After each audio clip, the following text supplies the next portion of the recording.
You're now listening to the Adiel Gorel Show. Each episode, I'll bring you the latest news from my discussions with top health and wellness experts so that you can bring yourself into better health. Today, on the Adiel Gorel Show. Yes, absolutely. Vitamin D is of critical importance, right? It's actually more of a hormone than it is a vitamin. And we get it from the sun. You know, the sun converts pre-vitamin D in our skin into a more active form, which then circulates through our bloodstream, kind of stops in at the liver, stops in at the kidney. And at the end of all of that, it comes out as this substance, really beautiful substance that has all kinds of important biological activities, most famously related to the strength and integrity of bones because its effects on calcium absorption and calcium deposition into the bones.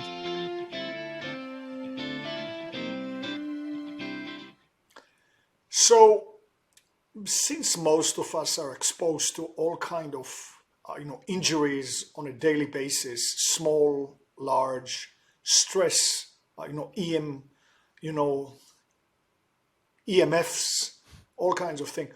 Would that be a regimen to take these four things regularly? Yes, I think it is. Yeah. So, I mean, if we're talking about the ingredient list that I just put together for you, certainly. I mean, most people, I wish it was true that people would come in and see me and say, "Hey, doc, I'm doing great, and I want you to help me keep it that way," right? Like I want genuine preventative medicine. What I've found is that pain or suffering of various kinds, that's what motivates people, right? So most of my experience is with people who are actually suffering, right? They have either an acute or chronic injury and they want to get better from that. When I have the opportunity to sort of encourage somebody to focus on prevention, which often in the context of my office visits, I do, we treat the current problem, try to relieve that suffering, and then try to help it not happen again. Yeah, absolutely. These things can very definitely be part of a long-term maintenance program at lower doses and then increase those doses if or when there's an exacerbation. That's often how I use it. It's interesting that you mentioned that most people will not come to you and say, "Hey, I'm very well, I want to keep it that way," which is the ideal. But in my own case, I have a friend who is a TCM, a traditional Chinese medicine doctor, and she's been practicing for 50 years and is an amazing person in acupuncture. She has a Qigong school. She was on this show a couple of times. So I go to her once every 2 weeks for no reason. I mean, for no special reason. Yeah, with no symptom of concern, just for maintenance. Yeah. Yeah, but when I talk to anyone and they ask me, "Well, where are you going today?" "Well, I'm going to get acupuncture." "What for? What are you?" What's wrong? I have to have something in order to get that. Sure. Well, you are one of the enlightened ones, my friend. Yeah. Well, I wish. But so we actually had a doctor on the show who is a spinal surgeon. And he was talking about procedures that are the norm, not due to their greater, success or efficacy, but for rote, habit, almost political type thing that don't change it, it ain't broke, don't. And he was really raising the alarm. And I know a lot of surgeries for pain could be unnecessary. Yeah. So, I mean, what can you say about that? And what does SURF mean? Right. So two separate questions. I'll get into the Two SURF separate thing. questions. Yeah, for sure. So your surgeon that was on the show is absolutely right, and it's really nice to hear it coming from someone on the inside, so to speak. Right. It's easy for me as a naturopathic doctor. Oh, surgery. Many surgeries. Many surgeries are inappropriate or unnecessary.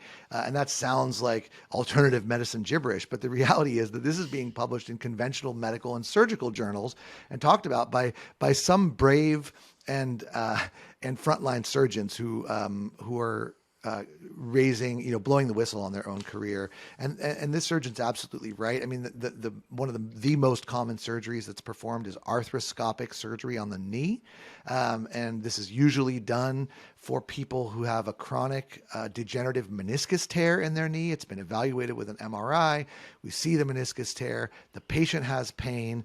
Everyone agrees, oh, you have pain, you have a meniscus tear, let's take care of it with surgery. And the assumption there is that the pain is caused by the meniscus tear, right? It's an obvious assumption. You have pain, we saw a meniscus tear on your MRI, we figured it out. Congratulations.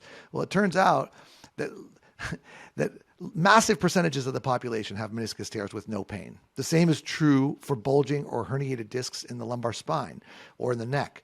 These things that we see on MRIs, X-rays look impressive to us and often give us what we think is an explanation for our pain, when the truth is these other factors, and I mentioned several, inflammation, muscle tension, and fibrosis, are truly responsible for the pain. And what we see on the MRI is just, it's not an artifact. It's not like it doesn't matter. It does matter. It's part of but it's not the whole story. And when you look at that MRI and believe it like the gospel, then it looks like the only solution is to correct that disc herniation or to do surgery on that knee. And these studies have been conducted repeatedly. The studies are crazy. They're called sham surgery studies, where you take a group of people who gets a real surgery, and then you take another group of people who just thinks they got the surgery. They anesthetize them. They put up a little drape so they can't see what's going on. The surgeons tinker around with some tools. They turn on a drill and this sort of thing. And the patient just thought they got surgery. And they evaluate these two groups a year later, and they're the same. The regular surgery doesn't work any better than the so-called sham or fake surgery, which tells us, and this has been repeated multiple times, that the surgery just simply does not work in many cases. And so, and this is up to about a third of arthroscopic knee surgeries. Even full tilt joint replacements are often unnecessary or inappropriate. And this is something that we need to fix. This is a very expensive, very invasive, potentially very risky solution to a problem, going back to our fly metaphor, that can often be solved with other tools. Yeah, but you are forgetting something very important. The surgeon needs to upgrade their boat. Please don't take that away from them. Yeah, I think you're right. I mean, there are financial incentives for sure. There's also the incentive that, when you ask a surgeon, it's sort of like that old saying, right? When all you have is a hammer, everything looks like a nail. And there's definitely financial incentives on the part of hospitals, and big mainstream medical industry. There is an industry of surgery, and these less expensive, less invasive, safer natural tools just don't have that same appeal. And I also want to be clear. This is not to say that all surgeries are inappropriate. It's a percentage of them that are inappropriate, and that should be a never event, right? We should never do unnecessary surgery, and yet we do it all the time. There are many times where a surgery is perfectly appropriate when you pick the right candidate, and it's really miraculous. I don't want to take that away from these surgeons. It's undeniable, absolutely. Yeah, and it's undeniable. Yes, exactly. So that's not what we're talking about here. We're talking about the unnecessary and inappropriate ones. But going back to marginally useful surgeries, again, going to the Chinese medicine world, and I know some people say, that's complete garbage. What do you mean needles? What do you mean qi? What do you mean this? And that's another comment, that what does science know how to measure? So right now, when you talk about needles and acupuncture, many doctors already are fine with that. They even send but you can't measure the flow of qi really in a good way. Yeah. But that's because this is the year 2023. Maybe in the year 2743, of course, here the qi is moving, I can see, like that. By the way, in the year close to 1900, as you probably know, so that's 120 plus years ago, there was a conference in Europe, and one of the most prominent scientists in the world said, everything that science could have discovered has been discovered. This is like, 1899. I don't know the exact year. That's it. There's nothing more to find out. So that's so ridiculous because it's 124 years ago. My question, things are moving exponentially. what are we going to know in 124 years from now? So if we go for a second to the traditional Chinese medicine and needles work and the flow of qi, let's say that it's all there. If you cut into the body, you are now creating barriers in this meridians, so to speak. Your qi is not going to flow freely. So there could be damages on a more subtle level that we can't measure in 2023 because we are too primitive. Yes. Yeah, I absolutely agree. And yes, the research, the way we conduct research right now, I mentioned it earlier and alluded to this, is that the holy grail, the gold standard, the double-blind, placebo-controlled trial, and that's really designed for single monotherapy. It's designed for drugs, right? That's really simply what it's for. It's not designed to find qi or to evaluate the effectiveness of a complex formula with multiple herbal medicines inside of it. Our research is just not. The whole research industry is not designed for that. And you make a point on surgery. I think that idea that surgical intervention, could be, certainly it's expensive, it's risky in all kinds of known ways, and there's also some pretty well established risks that are in line with what you're talking about. I think when we think about it this way, if you open up surgery is a trauma, let's put it that way, right? It's cutting skin, it's cutting muscle, it's cutting bone in some cases. And the immune system, which is circulating in the bloodstream in and around that surgical site, is exposed to all of your own tissues in a way that's abnormal. In the same way that would happen if you had a crushing trauma or any kind of trauma to your body in an injury.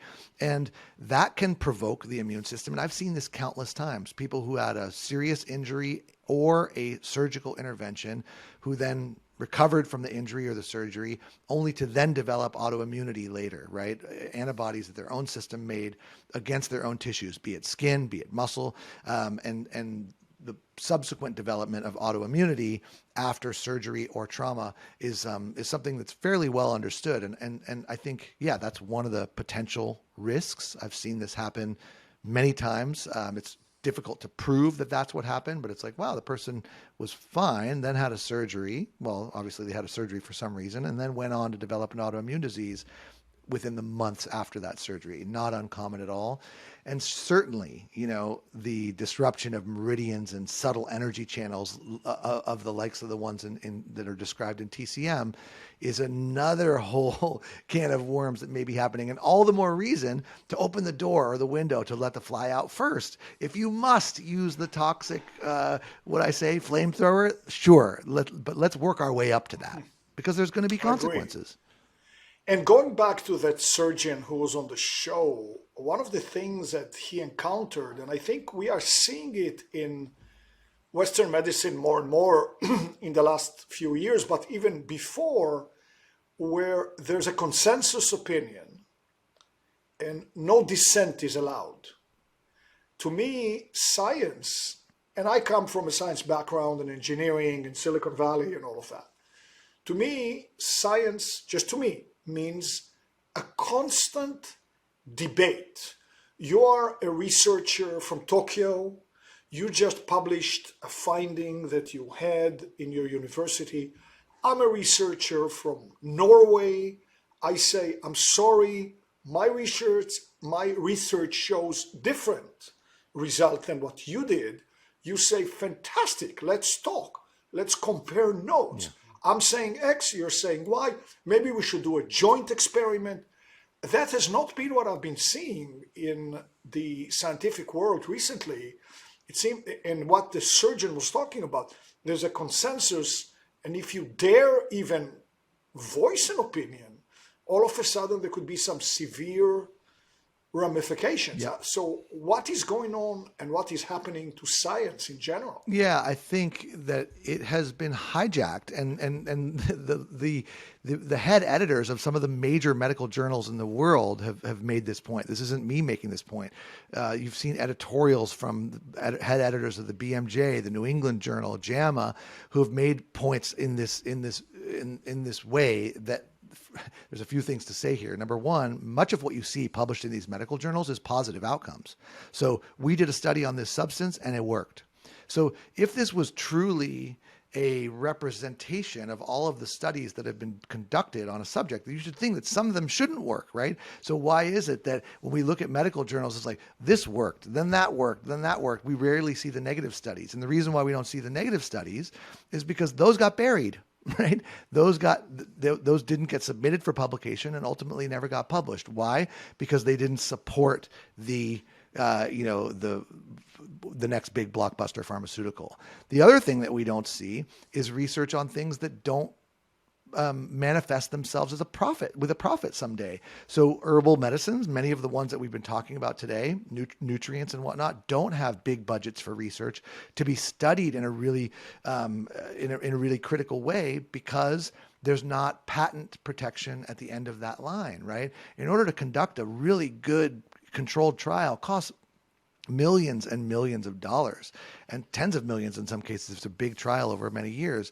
And if you're going to fund with, I would ask you, right? If you were going to pitch in 10 million and I'm going to pitch in 10 million of my money, I'm going to want my money back, aren't you? Right? You're an investor. You're not going to just say, oh, I'm going to do it for the good of humanity. If I'm going to spend $10 million on a research, I want to have intellectual property on whatever it is that comes out of that research if it works out well.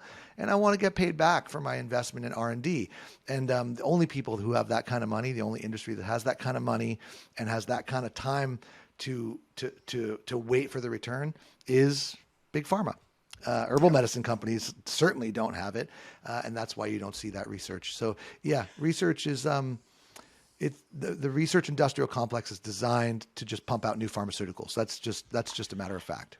And again, you're right. I mean, it's not like we are blaming or anything. That's the way the structure is. If you put very big dollars into it, you want your investment to work out. Of course. It's only normal.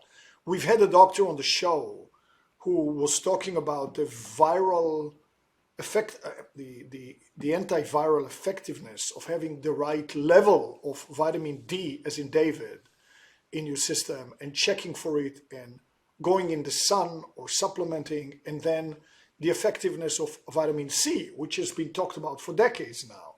And he said, so why don't people, if there's a viral issue like the flu, talk about that? And he responded, because nobody makes money out of those things.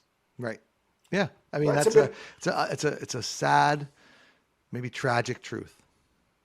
Well, can you talk about vitamin D for a second, since it came up? Yes, absolutely. Vitamin D is of critical importance, right? It's actually more of a hormone than it is a vitamin. And we get it from the sun. The sun converts pre-vitamin D in our skin into a more active form, which then circulates through our bloodstream, kind of stops in at the liver, stops in at the kidney. And at the end of all of that, it comes out as this substance, really beautiful substance that has all kinds of important biological activities, most famously related to the strength and integrity of bones because its effects on calcium absorption and calcium deposition into the bones. And it also has neurologic effects, has psychiatric effects, all sorts of musculoskeletal effects, immunologic effects as well. Vitamin D is of critical importance. And there was the history here, the recent history of vitamin D is fascinating.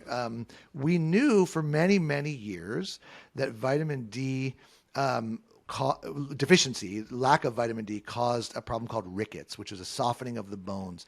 And this is a bigger problem in people who have darker skin. So the darker your skin, the less effective that skin is at converting sunlight into vitamin D. And the reason for that is evolutionary, right? People who have darker skin come from sunnier places. So they trade off the ability to convert sunlight into vitamin D for the ability to have this extra melanin in the skin, which protects them from the adverse effects of sunshine. So you see darker skinned people are less at risk for skin cancers, but they are more at risk for vitamin D deficiency, especially if they find themselves in less sunny places. So we knew this. We knew this a long, long time ago, and we started supplementing the milk supply in this country with vitamin D. In a similar way that we supplemented the salt supply with iodine, we added vitamin D to milk. And then rickets, which was a huge problem, especially in African-American people in America, basically went away. You don't see rickets really anymore. And we kind of forgot about vitamin D. We thought we solved the problem.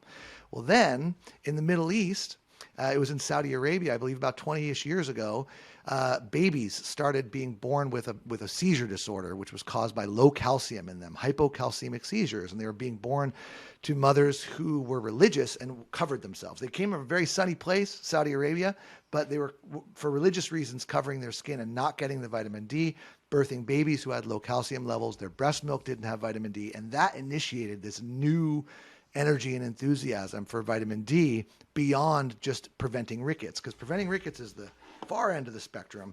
And now we've understood that vitamin D goes much, much deeper than just rickets and is associated with all kinds of additional risks. So I test for it routinely. I try to get that level up at least above 30. I'd like to get it around 60 or 70 and try to avoid it going over 80 when you're checking your vitamin D levels. Anyway, a lot more to say about that, but yes, an important subject indeed. I'll just add one thing. I believe, and you can correct me if I'm wrong, that the ability to be in the sun and convert it into vitamin D is also latitude driven. In other words, I believe where I live in the San Francisco Bay Area, we actually only convert to the sun into vitamin D something like between the middle of April till the middle of September. So it's very possible that somebody's out on a beautiful winter sunny day in January and they take their shirt off and they say, I'm getting so much vitamin D, but they're not. So you are in Connecticut, yeah, even higher. So, I mean, clearly if you live in the south of Texas, if you live in Florida, in Mexico, that's the whole year. But if you live up north, I mean, you have to watch out. That's why you may want to supplement if you need to. Absolutely, right? Yes. That is true. I'm not an expert on all of these sort of planetary phenomenon, but as I understand it, you're right. The sun and the earth need to be a certain distance apart. There's more atmosphere in between during certain times of the year, which prevents that conversion.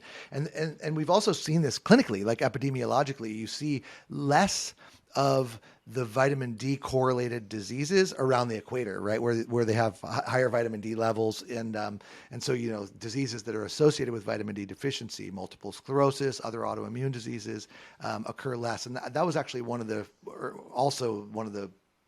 pieces of information that triggered researchers to start thinking about vitamin D is like, why do people around the equator not get these problems? People above do. And fascinating at the interface there between nutrition and our own evolutionary history and planetary science like that, right? Well, we still have a lot to talk about. I do want to talk about surf. Who doesn't want to go surfing? But I mean, let's still mention quickly vitamin C, because also that I'm sure that's something that is used. So if you can talk about that. Yeah, vitamin C is. Linus Pauling brought it to light many, many years ago, and it's absolutely necessary. It's critical for immunological function. It's very important in cardiovascular health and disease. It's very important in cancer risk reduction. It's very important in the cross-linking of collagen. So vitamin C is one of the things that's involved in the sort of development and the integrity of collagen. So yeah, absolutely, vitamin C. We can't make it in our bodies, so we have to consume it. And the old story is the limeys on the boats. Using that little bit of lime to prevent scurvy. Scurvy is the disease that you get if you don't have enough vitamin D. And one of the key symptoms of scurvy is vitamin C. Yeah, I'm sorry, what did I say? Vitamin C.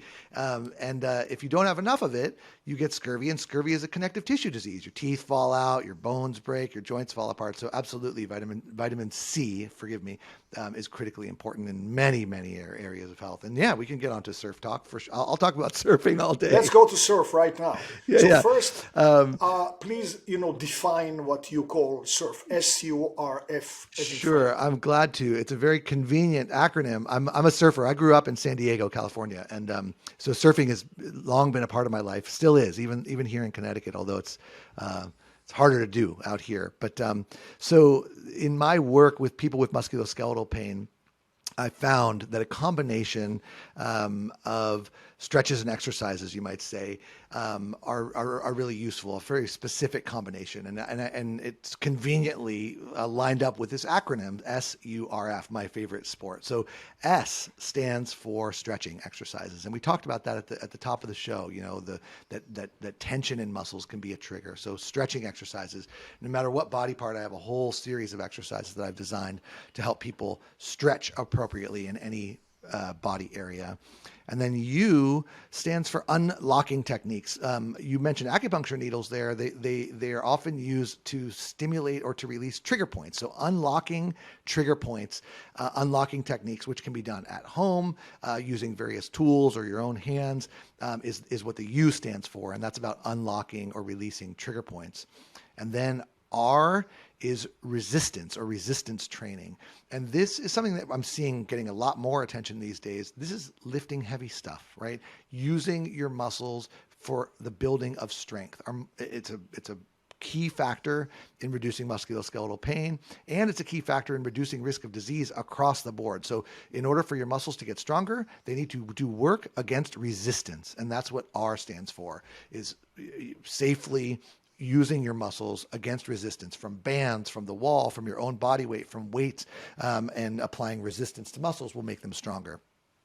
And then F. F stands for functional movements. Functional movements are movements that are exaggerated movements of the kinds of things that we want to do in our lives. And it may be as simple as getting up out of a chair or getting out of bed or rolling over or doing a pull-up.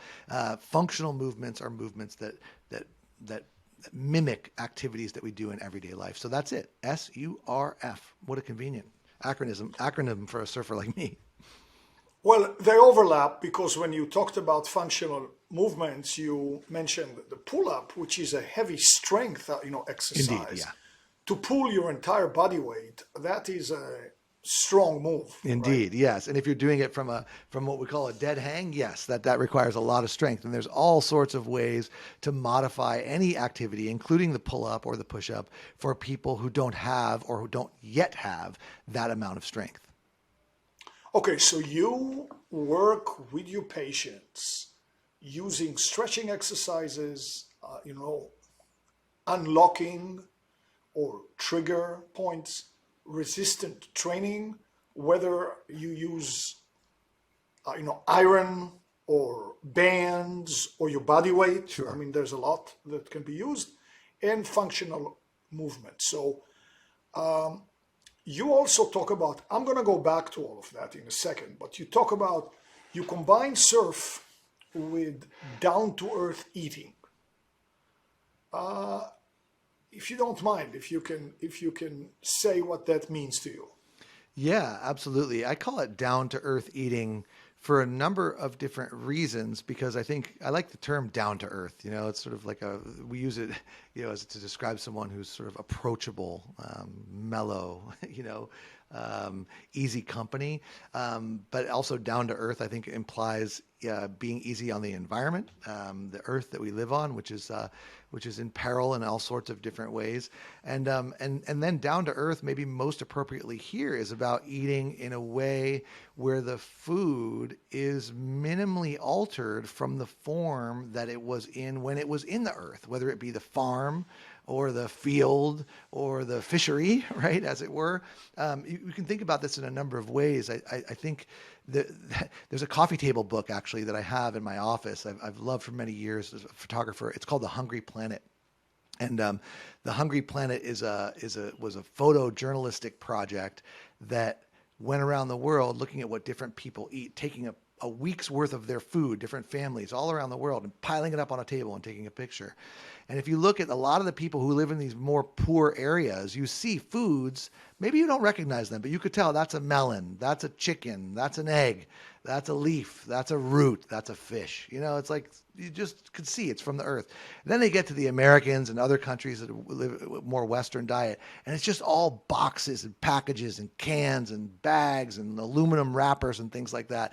And the food has been altered dramatically so that these people in these poorer countries countries. Less developed countries, as it were, would not even know what it was, and so that's what I mean by down-to-earth eating, the kind of food that are around the perimeter of the grocery store, the outer part. That's the produce, the meat, the fish, the eggs, simple foods that your great-grandparents would recognize as foods, and not this highly processed crap that's in the middle of the supermarket. And that's the way to eat in an anti-inflammatory way. We could get more detailed about that, but that's the basic premise. Now, going back to surf, so suppose somebody wants to say, I would love to see his stretching exercises. I would love to see the trigger point releases and what I need to do those. Where can they find all of this? Yeah, that is a great question. Sorry, I hit the microphone there. The couple places. First of all, they can find, I do these things and make demonstrations on Instagram, social media. I never thought when I was in medical school that I'd be making videos for Instagram, but here we are. There's like maybe 65,000 people there watching me do some versions of these exercises there. I also do them on TikTok too. That's another crazy platform. And then they can find me at UpWellness.com, which is the name of the company that I founded and where I make my formulations.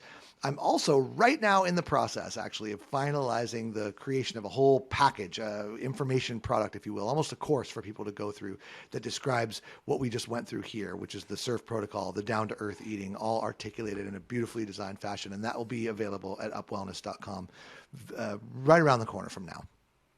And that's going to be a course, a video course? There's all sorts. There's printed components, digital components that has information about every different body region, starting in the neck, shoulder, upper back, all the way down to the foot and ankle. So information about why you have pain there, and then a whole module on diet, lifestyle, and supplementation, and then videos and images that show all of the exercises of S, U, R, and F for each body region. So it's a multi-platform, video and text-based learning module.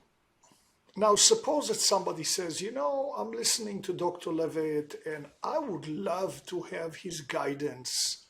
I know you're in Connecticut, but do you see or do you consult with people one-on-one by Zoom or that kind of a thing? Yeah, I appreciate that question, and I get that request a lot. So I've like I said, I've been in clinical practice for over 20 years now. My practice grew. I'm very grateful. My practice grew to a point where it was kind of, I guess, becoming unmanageable, right? I couldn't see any more patients than I was seeing without doing great harm to myself, and so that's so my practice right now is closed to new patients. I'm not able, but I do have a busy clinical practice, and there's a bunch of other doctors there that I enthusiastically refer to. My practice personally is right now not accepting new patients. That may change in the future, but right now I refer people to other doctors within my practice who are cut from a similar cloth. So the way we talked, the way you explained things was very down to earth, if you will. Thanks. And thank you for that. But still, it's very nice to leave people with specifics that they can do the next morning.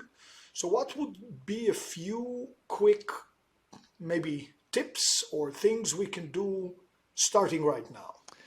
Oh gosh, let's start in the lifestyle department, which is just about moving our bodies. We didn't talk too much about this, but movement is medicine. I think I like to think of it. I'll give you a big umbrella for this last sort of actionable section, and that is that we talked in our interview here about the currency of the medical interaction being the prescription, right? The RX. The RX started off as a recipe, right? And I think that we need to broaden our idea of what medicine or what a prescription actually is. And I think that all of us need to think about medicine as much more broad than just those pills in a bottle that you pick up at the pharmacy, because movement is medicine. So one actionable thing is just walk every day.